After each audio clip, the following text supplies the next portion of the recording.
नमस्कार दोस्तों, back to our channel friends. मैं सबका अपने चैनल स्टॉक्स फॉर लाइफ पे बहुत स्वागत करूँगा। इंडस्ट्री ये फिल फैमिली डिफरेंट नंबर्स। और पता है शाम को हमारी एक वीडियो आती है स्टॉक फटाफट या फिर न्यूज़ फटाफट, जहाँ पे वीडियो एक चर्चा ने कौन स्टॉक में क्या न्यूज़ आ रही है और क्या बेस्ट बाइंग लेवल इमर्ज हो रहा है।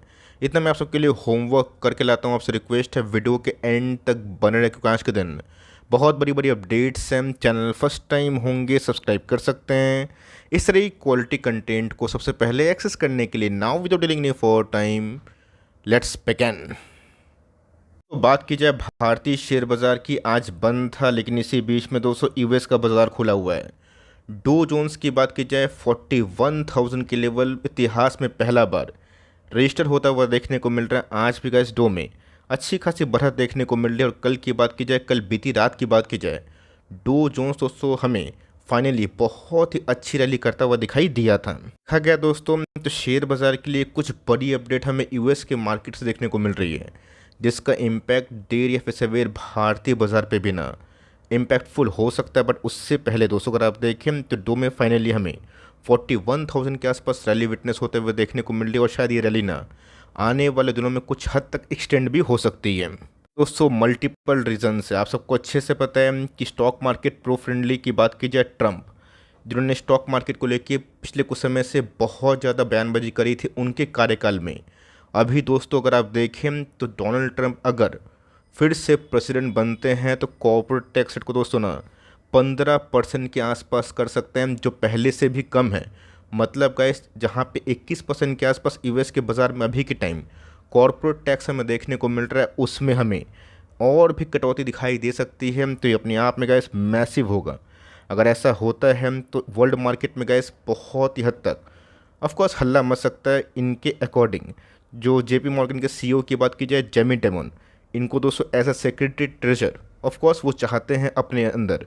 जेरोम पॉल की बात की जाए, उनको भी ऐसा लगता है कि ऑफ कोर्स अगर वो नहीं हटते हैं तो ऑफ कोर्स वो अपना कार्यकाल भी आने वाले कल में कंटिन्यू कर सकते हैं। तो मोटा मोटी देखा गया दोस्तों तो डोनाल्ड ट्रंप ऑफ कोर्स एक बड़ी प्लानिंग करके यूएस के इलेक्शन में अपना जो मैनिफेस्टो है ना उसको पेश कर सकते हैं। बीच में दोस्तों यूएस के बाज़ार में अभी ना बहुत ज़्यादा सियासत चल रही है। और उससे पहले अगर आप देखें तो मोडीज़ की बड़ी भविष्यवाणी है, जहां पे उनको लगता है फेड 25 बेसिस पॉइंट के आसपास जुलाई में ना रेट कट कर सकती है। और उसके बाद गैस 50 बेसिस पॉइंट ना सितंबर के महीने में।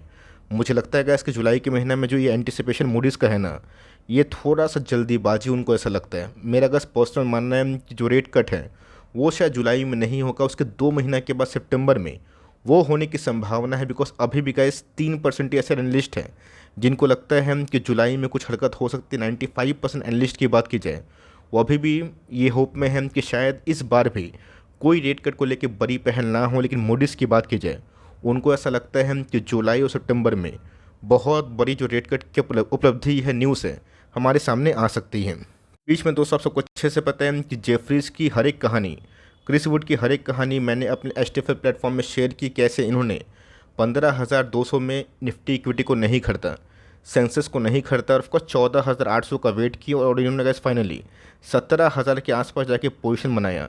4-5-600 पॉइंट के लालच में गैस इन्होंने ना 2-3 हज़ार पॉइंट के आसपास रैली मिस करी। और उसके बाद फिर से जब रैली इंटेंस हुई तब उनकी पार्टिसिपेशन देखने को मिली। यही क्रिस वुड की बात की जाए, उनको ऐसा लगता है कि इंडिया का जो रैली है ना, ये पूरे वर्ल्ड में सबसे बेस्ट रैली है। लेकिन दोस्तों उनको बस एक ही रिस्क है, वो थोड़ा सा हॉन्ट कर रहा है। वो क्या है, उनको ऐसा लगता है कि ऑफकोर्स इंडिया एक मल्टी ईयर बुल रन में पार्टिसिपेट कर रहा है, आने वाले कल में भी इंडिया का बुल रन कंटिन्यू होगा। लेकिन यस, एक बहुत बड़ी प्रॉब्लम जो आ सकती है, अर्निंग डिसअपॉइंटमेंट। अगर कोई भी क्वार्टर की बात की जाए, कोई भी 2 क्वार्टर की बात की जाए, अगर उसमें बड़े कंपनी, अच्छे कंपनी, इंडेक्स में जो इतनी रैली हुई है, अगर वो अर्निंग सपोर्ट नहीं हुआ, ये एक बहुत बड़ा रेड फ्लैग सिग्नल होगा। जहाँ पे क्रिस वुड ने अपने इंटरव्यू में बताया है, जिसको मैं हम्बली एग्री करता हूँ। बिकॉज सिंपल से बात है, इतना बाजार भागा है, कहीं पे अगर अर्निंग डिसअपॉइंटमेंट होगा ना तो स्टॉक जितना तेज़ी से गैस भागा है ना, गिरावट की संभावना भी हो सकती है। लेकिन उससे गैस पैनिक मत होइएगा, बिकॉज मार्केट में अप्स एंड डाउन्स होंगे। बट इसी बीच में हमें गिरावट के पीछे की वजह और ऑफकोर्स तेज़ी के पीछे की वजह हमें पता होनी चाहिए। दोस्तों फाइनली एशियन पेंट के नंबर्स हमें देखने को मिले। कल बीती रात को स्टॉक फटाफट मैंने बताया भी था कि ख़राब केस में 1200 करोड़ के आसपास इनके पैट के फिगर हो सकते हैं। गुड केस में ये फिगर 1450 के आसपास भी जा सकता है। लेकिन उससे भी गैस ख़राब नंबर्स एशियन पेंट ने पोस्ट किए हैं, जहाँ पे सही मायनों में अगर मैं बोलूँ तो कितना परसेंट अर्निंग एस्टिमेट मिस हुआ है, तकरीबन 13% के आसपास। नंबर्स की बात की जाए वो काफ़ी हद तक ख़राब दिख रहे हैं। कंपनी की बात की जाए यस दोस्तों, उन्होंने बताया भी है कि ख़राब होने का पीछे रीज़न क्या है, कि बहुत सारे फैक्टर्स हैं, जैसे कि जनरल इलेक्शन बहुत ही लंबा चला था, सीवियर हीट वेव भी बहुत सारे जगह पे इम्पैक्ट किया था इनके कंजम्पशन को, साथ ही साथ जो प्राइस कट है उससे भी इनके जो रेवेन्यू है उसमें काफ़ी ऑफकोर्स घाटा हुआ है। रही बात शिफ्ट मिक्स की बात की जाए, उसी के वजह से गैस इनका जो रेवेन्यू और ऑफकोर्स प्रॉफिटेबिलिटी उतना हद तक मैच नहीं किया। ये तो गैस कंपनी का रैशनल है, बट मुझे अभी भी लगता है कि पूरा पेंट इंडस्ट्री ऑफ कोर्स एक सबड्यूड डिमांड में है। रीज़न साफ है, जब तक गैस ग्राउंड पे रेट कट नहीं होगा इनको ऑफ कोर्स आने वाले कल में उस हिसाब से प्रॉफिटेबिलिटी पोस्ट करना जो ऑफ कोर्स ये पहले करते आए हैं थोड़ा चैलेंजिंग होगा। लेकिन यस, नंबर्स की बात की जाए वो तो ख़राब है, बट इधर पे गैस एशियन पेंट ने उसकी पुष्टि ज़रूर करी है। अब न्यूज़ से क्या एशियन पेंट को बेच देना है, मैं गैस अपनी बात करूँ तो मुझे गैस ये कंपनी पर्सनली काफ़ी अच्छी लगती है। अब डिपेंड नहीं करता है कि आपको भी कंपनी अच्छी होनी चाहिए, अच्छी लगनी चाहिए। रही बात उस कंपनी की, तो मुझे लगता है कि इसकी आने वाले H2 की बात की जाए जिसमें Q3 Q4 होंगी, यहाँ पे बहुत ही स्विफ्ट और ऑफकोर्स स्मार्ट रिकवरी की मुझे उम्मीद दिखाई पड़ती है। एशियन पेंट दोस्तों एक अच्छी कंपनी है, लेकिन पिछले 2 सालों से इसने कोई बड़े पैसे नहीं बनाए। दोस्तों अगर आप यही करके स्टॉक को बेचना या फिर ये करके कोशिश करेंगे कि जो स्टॉक भाग रहा है वहाँ पैसे लगा दो और जो स्टॉक नहीं चल रहा उसको पैसे निकाल लो, तो यहाँ पे कभी कभी भारी गलती भी होती है। अब मैं आपको इंसिस्ट तो नहीं करता हूँ, ऑफकोर्स कोई रिकमेंडेशन तो बिल्कुल भी देता नहीं हूँ, बाई सेल का इसको मत समझिएगा। लेकिन यस, मैं अपनी पोजीशन की बात की जाए उसको होल्ड करूँगा और मुझे कोई भी डिप का यहाँ से मेजर मिला ना, तो ऑफकोर्स मैं इसका जो फ़ायदा है उसको ज़रूर उठाऊँगा, बिकॉज मुझे स्टॉक अभी नहीं बेचना है। बिकॉज मुझे लॉन्ग टर्म में अगर अच्छा डिप मिलता है तो मैं उसका स्वागत करता हूँ। ऑलरेडी गैस बाजार को पता था कि नंबर्स उतने अच्छे नहीं आएंगे, बट उससे भी ख़राब आए। रीज़न सामने है। आप क्या करने वाले गए एशियन पेंट में, कमेंट बॉक्स में ज़रूर बताइएगा। मैं अपने पॉइंट ऑफ व्यू की बात की जाए, मुझे कैसे बाय ऑन डिप्स का मौका मिलेगा, मैं ज़रूर इस फैंटास्टिक कंपनी को long term point of view से ऐड करने की कोशिश करूँगा। बात की जाए पॉलीकैब की, तो कल हमें 18 जुलाई को पॉलीकैब के Q1 के नंबर्स दिखाई दे सकते हैं। देखा गया तो टॉप से कंपनी तकरीबन 10% डाउन दिख रही है। इस बहुत जगह पे बहुत लोगों को सरप्राइज़ किया। इवन गए इस बीच में जो एलिगेशन जो इनकम टैक्स द्वारा लगा था ना, वहाँ पे क्या कोई बड़ी अपडेट आई, अभी तो गैस वो न्यूज़ ही लोग नहीं डिस्कस करते हैं ना। लेकिन यस, उसके बाद गैस कंपनी ने Q4 के नंबर्स हिस्टोरिक दिए थे, इसलिए सडन तेज़ी हमें देखने को मिली। तो कल ध्यान रखिएगा हेवल्स के भी नंबर्स हैं, पॉलीकैब के भी हैं, तो नंबर्स अगर अच्छे होंगे तो स्टॉक में तेज़ी बन सकती है। नंबर्स ख़राब होंगे तो थोड़ी बहुत प्रॉफिट बुकिंग होगी, लेकिन कंपनी फंडामेंटली काफ़ी अच्छी है। नंबर्स के बाद ही गैस हम लोग डिस्कस करना इंपॉर्टेंट समझेंगे। बात की जाए एक शेयर की जिसको मेरे एक सब्सक्राइबर ने बहुत बार कमेंट किया था कि सर इस कंपनी के ऊपर क्या व्यू है, तो मैंने बताया भी था कि Q1 के नंबर्स को देखने के बाद मैं ज़रूर अपना पॉइंट ऑफ व्यू शेयर करूंगा और इसको लेकर कैसे मेरी स्पेशल वीडियो कभी ना कभी ज़रूर आएगी, बिकॉज इसमें ना बहुत ही अच्छा ग्रोथ देखने को मिल रहा है। इनके आज Q1 के नंबर्स हैं जो मुझे काफ़ी अच्छे लगे। एक तो gas company AI cloud focus company हमें देखने को मिलती है, क्लाउड बेस्ड कंपनी है जो कि AI में बेस्ड है। डेटा सेंटर दोस्तों आने वाले कल में बहुत बड़ा थीम है, उसमें गैस कंपनी पिछले कुछ समय से बहुत हिस्टोरिक जो ग्रोथ है ना उसको शोकेस की है। रही बात उसको कंपनी की अर्निंग की, वो तो काफ़ी अच्छे वे से ग्रो हो रहा है। लेकिन इस वैल्यूएशन पॉइंट ऑफ व्यू की बात की जाए वो थोड़ा सा महंगा है। बट यस, अगर कंपनी हर एक एक साल के फ्रेम में, 2 साल के फ्रेम में 30%, 40%, 50% ग्रो करती है ना, वो थोड़ा सा महंगा जो भाव है वो डिज़र्व करती भी है। मेरे हिसाब से इस कंपनी में अगर आप निवेशित हैं तो आराम से कंटिन्यू कर सकते हैं। बाय ऑन डिप्स का फॉर्मूला यूज़ करके इस कंपनी में फर्दर निवेश करने का प्लान कर सकते हैं। गैस पूरा आपका कॉल होना चाहिए, कोई मेरे तरफ से gas buy and sell recommendation मत लीजिएगा, स्टडी पर्पज से हम लोग डिस्कस करें। लेकिन यस, कंपनी ने गैस इस बार बहुत ही स्ट्रॉन्ग नंबर्स पेश किए और जिस हिसाब से गैस कंपनी का जो अभी तक के नंबर्स हिस्ट्री रहा है ना, कंपनी इसलिए हाई वैल्यूएशन पे ट्रेड कर रही है। तो ऑफकोर्स 1-8% की एलोकेशन से आप इस company for long term point of view में धीरे धीरे स्टैगर्ड वे बाइंग से ना अपने पोजीशन को बना सकते हैं, या फिर फर्दर जो आपको अच्छा लगता है वो आप कर सकते हो। एंट्री की बात की जाए, नंबर्स मुझे कैसे लगे, अबव एस्टिमेट से बिलो एस्टिमेट हो गए हैं। जी हाँ दोस्तों, कंपनी के नंबर्स पिछले कुछ समय से हमें एक रेंज बाउंड कंडीशन में देखने को मिल रहा है, जहाँ मार्जिन्स अभी भी काफ़ी सप्रेस्ड दिखाई पड़ रहा है। रही बात इस कंपनी के फंडामेंटल्स की, वो तो काफ़ी शानदार है। लेकिन यस, मैं देख रहा हूँ कि लास्ट 8 क्वार्टर से गैस कंपनी के पैट ना एक ही फिगर में रेंज कर रहे हैं। अगर रेंज बाउंड होती है तो सिंपल सी बात है, हमें देखना बनता है कि कब कंपनी ब्रेकआउट हो सकता है। देखा गया तो गैस कंपनी अपने बॉटम से तकरीबन 20% के आसपास रैली दे चुकी है, बट मेरा ऐसा मानना है कंपनी फंडामेंटली काफ़ी स्ट्रांग है। बिलो 5000 गैस मुझे इस कंपनी में वैल्यू दिखाई पड़ती है। रेस्ट अपने मर्जी के मालिक है। मैं गैस इस कंपनी को for long term point of view से ज़रूर होल्ड करूंगा, और मुझे गैस एशियन पेंट की तरह अगर इस कंपनी में कल के दिन या फिर आने वाले दिनों में एक नरमी दिखाई पड़ती है, थोड़ी बहुत प्राइस करेक्शन दिखाई पड़ती है, तो of course for long term point of view से मैं इसको ज़रूर अपने पोर्टफोलियो में ऐड करना चाहूँगा। पीएल की बात की जाए तो जी हाँ गैस, मैंने बताया था कि हाल फिलहाल में न्यूज़ है कि कंपनी स्नैक्स के बिजनेस जिम्बाब्वे और ऑफकोर्स जाम्बिया में करने वाले हैं। यहाँ गैस उसका जो रेवेन्यू एडिशन है, ऐसा नहीं है कि इसी साल होने लगेगा। बहुत ही हाई चांसेस हैं कि इस ईयर के, इस फाइनेंशियल ईयर के गैस लेट हाफ की बात की जाए, सबसे लास्ट हाफ की बात की जाए, या फिर नेक्स्ट जो फाइनेंशियल ईयर होगा तो उधर पे जो फर्स्ट हाफ होने वाला है वहीं पे इनके जैम्बिया और ऑफ कोर्स जो बात की जाए जिम्बाब्वे, इनके जो रेवेन्यू एडिशन है जो प्लान कर रहे हैं वहाँ पे एग्जीक्यूट हो सकता है। तो कंपनी का फंडामेंटली काफ़ी अच्छी है, बहुत ही मजबूत है, और एच टी का one of the finest pick था जो हम लोगों ने इस कंपनी में इन्जॉय भी किया, रैली भी विटनेस करी। तो कंपनी अच्छी है, छोटी मोटी पुल बैक से घबराइए मत, और देखते हैं कि इस क्वार्टर के नंबर्स कंपनी कैसे आते हैं। पैनल की बात की जाए तो जी गैस अभी भी स्ट्रगलिंग जो फेस है वो कंटिन्यू होता हुआ देखने को मिल रहा है, और कंपनी अभी भी 300 के आसपास चल रही है। लोग गैस ग्रीन पैनल बोलते हैं कि सर इसका नाम रेड पैनल होना चाहिए, पर दोस्तों ये वो लोग बोलते हैं ना जिनकी रैली मिस हुई या फिर जो 2-3 साल से पैसे नहीं बना पाए हैं इसीलिए। बट मेरा ऐसा मानना है कि इस कंपनी ने गैस अभी भी बहुत बड़े पैसे बनाए। अब आप 1 साल 2 साल का साइडवेज नहीं झेल पाएंगे ना, तो स्टॉक मार्केट तो आपके लिए नहीं है। आपको अगर लगता है कि सारे स्टॉक एक बारे भागे, ये बिल्कुल ना कभी संभव था ना संभव होगा। एक समय कोविड का एरा था तो एशियन पेंट काफ़ी भाग रहा था, आप जाकर चार्ट देखें। उस समय दोस्तों ऑटो स्टॉक्स या फिर ऑटो इंसलिटी की बात की जाए, बैंकिंग स्टॉक्स काफ़ी गिर रहे थे, पर उधर पे गैस एशियन पेंट के शेयर होल्डर्स ने बहुत पैसे बनाए।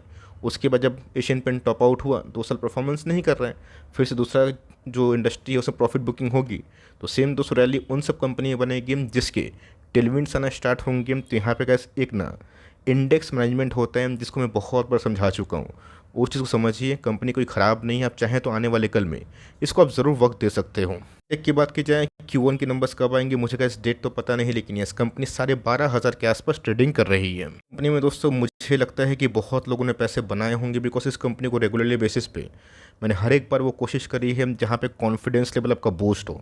बहुत लोग जल्दी निकल गए, बहुत लोग लॉस में निकल गए, बहुत लोग कम प्रॉफिट में निकल गए, बहुत लोग अभी भी होल्ड किए, बहुत लोगों का गट्स था एवरेजिंग करने का, उनके तो चांदी हो गए, बल्ले बल्ले हो गए। बट देखना बनता है कि इस क्वार्टर की गाइडेंस कंपनी कैसा पेश करती है। 200 का भी बहुत ही महंगा है, तो देखना बनता है कि Q1 के नंबर्स के बाद और ऑफकोर्स बजट के बाद कहानी कैसे घूम रही है। क्रॉस ऑटो की बात की जाए तो ऑटो इंसुलिन में एक टॉप क्लास कंपनी है जिसको मैंने स्प्लिट के पहले भी बहुत बार अपने प्लेटफॉर्म पे कवर किया था। स्टॉक की बात की जाए थोड़ा बहुत गिरा था, बट अभी गाइस जिस हिसाब से रैली हमें देखने को मिल रही है वो काफ़ी शानदार है। देखना बनता है कि इस पर गैस Q1 में कंपनी के नंबर्स कैसे पेश होते हैं। आपने गैस कोई भी लेवल्स में कंपनी को होल्ड किया है ना, कंटिन्यू करें, बिकॉज कंपनी के वैल्यूएशंस अभी भी काफ़ी इन लाइन है। एल की बात की जाए बहुत लोग इसके बारे में पूछते हैं, तो जी हाँ दोस्तों FCL भी एक डिफरी कंपनी है जो small cap category chemical segment से मुझे काफ़ी अच्छा लगता है। इसकी बात की जाए वो अच्छा लगता है या फिर नहीं लगता, वो तो गैस सेंटीमेंट पे भी डिपेंड करता है और ऑफकोर्स के मौके पे भी डिपेंड करता है। रही बात कंपनी की डाइवर्सिफिकेशन की, तो कंपनी का बिजनेस मॉडल ज़रूर केमिकल सेगमेंट में है, लेकिन दोस्तों उसमें भी डाइवर्सिफिकेशन है जो बहुत ही कम केमिकल्स में हमने देखा है। आप इस कंपनी को फॉर लॉन्ग टर्म अपने पोर्टफोलियो में इस लेवल से ग्रैब करने का और छोड़ने का प्लान कर सकते हैं। Q1 के नंबर्स के बाद भी चाहे हम डिसाइड कर सकते हैं, लेकिन लिए हुए हैं तो मेरा ऐसा मानना है कि इस कंपनी को आपको ज़रूर फॉर लॉन्ग टर्म होल्ड करना चाहिए। बात की जाए डीडेफ प्लास्टिक की, तो कल मैंने बीती रात को इस कंपनी पे सबसे लेट नाइट वीडियो बनाया था। मैं रिक्वेस्ट करूंगा कि अगर आपने अभी तक उस वीडियो को नहीं देखा प्लीज़ जाकर देखें, बिकॉज इसको लेके गाइस मैंने बहुत ही तगड़ी जो रिसर्च है ना उसको दिखाई है कि कहाँ आपको कंपनीज़ में ना आपको क्या क्या चीज़ देखने की आवश्यकता होती है। गाइस इस कंपनी को 200 के आसपास कवर किया था, आज के टाइम 435 के भाव पे चल रही है। कंपनी देखा गया तो 2x तो हो चुकी है, बट कंपनी में गैस अभी भी ना काफ़ी स्पेस है, बिकॉज मार्जिन्स ठीक ठाक रहेंगे ऐसा मैनेजमेंट बोल रहे हैं। रही बात कंपनी के बिजनेस मॉडल की, मैं गैस वीडियो लिंक दे दूंगा कल रात की लास्ट वीडियो, जहाँ पे मैंने गैस डीडेफ को ना बहुत ही बारीकी से एनालिसिस करी है। फी की बात की जाए तो जी हाँ दोस्तों TCS के नंबर्स के बाद तो काफ़ी तेज़ी हमें देखने को मिली, तो क्या ये चीज़ इन्फी के नंबर्स के बाद कल देखने को मिल सकता है? तो जी हाँ गैस देखना बनता है कि इन्फी के नंबर्स हमें कल के दिन कैसे दिखाई पड़ते हैं। यहाँ गैस मैंने बहुत बार जब स्टॉक बॉटम के आसपास आता है, लकीली मैंने कुछ स्टॉक्स को ग्रैब भी किया था और बताया भी था। मैंने कमेंट देखा कि सर आपके बोलने के बाद जब IRCTC में ऐसा मौका आया था, पॉलीकैब में आया था, डिक्सन में आया था, मुथूट में आया था, इन्फोसिस में आया था, आपने बताया। तो जी हाँ दोस्तों, मैंने इस कंपनी को ना 1200 के आसपास बहुत ही स्ट्रॉन्ग कन्विक्शन के संग ऑफकोर्स डेटा शेयर किए थे। बहुत लोग उधर पे इंटरेस्ट नहीं लिए, बहुत लोग लिए भी। पैसे बने ना बने वो सेकेंडरी है, प्राइमरी ये है कि आपको अपना जो डर है ना उसको निकालना पड़ेगा, और कंपनी का जो इतिहास है उससे भी काफ़ी सीखना पड़ेगा। तो ज़्यादा का इस बात नहीं करेंगे, कल के दिन कंपनी के नंबर्स कैसे आएंगे उस पर हम लोग ज़रूर इस कंपनी के नंबर्स के बाद बात ज़रूर करेंगे। कल की बात कीजिए तो जी हाँ दोस्तों, जिस हिसाब से डिफेंस में तेज़ी हमें देखने को मिल रही है वो काफ़ी सराहनीय है। अब देखना बनता है दोस्तों कि डिफेंस में तेज़ी बनी रहेगी नहीं बनी रहेगी। बजट दोस्तों एक बहुत बड़ा थीम है जिसको आप लोगों को बिल्कुल भी इग्नोर नहीं करना चाहिए। तो ऑफकोर्स का 23 जुलाई को नंबर्स मतलब जो बजट्स की आउटकम है ना वो दिखाई देंगे, और देखना बनता है कि इस बार बजट में क्या खिचड़ी पक रही है। बात की जाए बजट की तो स्टार्टिंग में दोस्तों थोड़ा बहुत नर्वसनेस कहीं ना कहीं सबको लगता है, और बहुत मन में किंतु परंतु भी होता है। तो ऑफकोर्स बजट दोस्तों बहुत दिन नहीं है, एक वीक के बाद हमें देखने को मिलेगा। अगर वही स्पेंडिंग रेलवे, इंफ्रा और डिफेंस में हुई तो कंपनी गैस फिर से यहाँ से उड़ सकती है, बिकॉज जिस हिसाब से गैस कंपनी की नंबर्स है ना वो काफ़ी हिस्टोरिक है, और कंपनी में गैस कोई भी लेवल्स में आपने SIP की है, एकोमोडेशन किया है तो ज़रूर होल्ड एंड कंटिन्यू करें। और देखना बनता है कि आने वाले दिनों में इन सब कंपनीज में क्या बड़ी ब्रेक थ्रू दिखाई दे सकती है। सॉफ्टवेयर की बात की जाए, बहुत तो पूछते हैं, तो जी हाँ गैस इस कंपनी ने भी ना मेरा ध्यान अपने तरफ आकर्षित किया है, बिकॉज पिछले कुछ समय से इस कंपनी की अर्निंग्स भी बहुत ही क्वालिटी वाइज आगे बढ़े हैं। सारे सब्सक्राइबर भी गैस इसका रिक्वेस्ट करते हैं, तो जी हाँ कमाल की कंपनी है। अब ऐसा नहीं कि कंपनी के अंदर बहुत पैसे बने इसलिए मैं कमाल की बोल रहा हूँ, बिकॉज इनके अर्निंग्स भी उस हिसाब से वे ग्रो हुए हैं। अब देखना बनता है कि कल के दिन कंपनी कैसे Q1 का नंबर पेश करेगी। अगर नंबर सही हुए तो 1200, 1400, 1500 आने वाले कुछ क्वार्टर्स में बिल्कुल पॉसिबल है। अगर नंबर्स थोड़ा ऊपर नीचे हुए तो हम लोग उसके बारे में बाद में इन डेप्थ बात ज़रूर करेंगे। इसी की बात की जाए तो पावर फाइनेंस का ऐसी कंपनी है जो पिछले कुछ समय से एक तरफा जो प्रॉफिटेबिलिटी है उसको शो कर रही है, और डिस्पाइट दोस्तों इतना रैली होने के बावजूद भी हमें 9 के PE में अवेलेबल दिखाई देती है। और पावर फाइनेंस वाली कंपनी में अगर आपको निवेश करने का मन है तो इस कंपनी के Q1 के नंबर्स के बाद आप जजमेंट ले सकते हैं। कंपनी की बात की जाए, मल्टी ईयर ब्रेकआउट के बाद सीधा हमें एक रॉकेट की उड़ान देखने को मिली, और पिछले एक आध साल में कैसे इस कंपनी ने मैसिव मैसिव पैसे बनाए, और उसके बावजूद भी कैसे कंपनी 9 के PE के मल्टीपल मिल रही है। तो देखना बनता है कि बजट के बाद हमें बहुत सारी चीज़ों पे गैस जो ताला है ना वो खुलता हुआ दिखाई दे सकता है।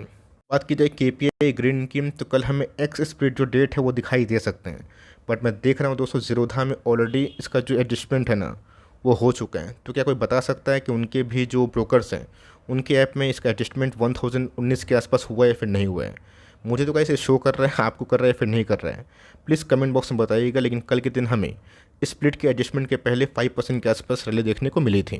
बोनस भी बांटी, स्प्लिट भी दी, और क्या करेगी। अच्छी बात है, कंपनी आगे बढ़े तो हमें और भी अच्छे खासे पैसे बनाने का मौका मिलता है। तो कंपनी के गाइस नंबर्स के बाद हम लोग और भी इसके ऊपर डिटेल वे में कवरेज देंगे, बट कंपनी गाइस अभी तक काफ़ी स्ट्रॉन्ग है।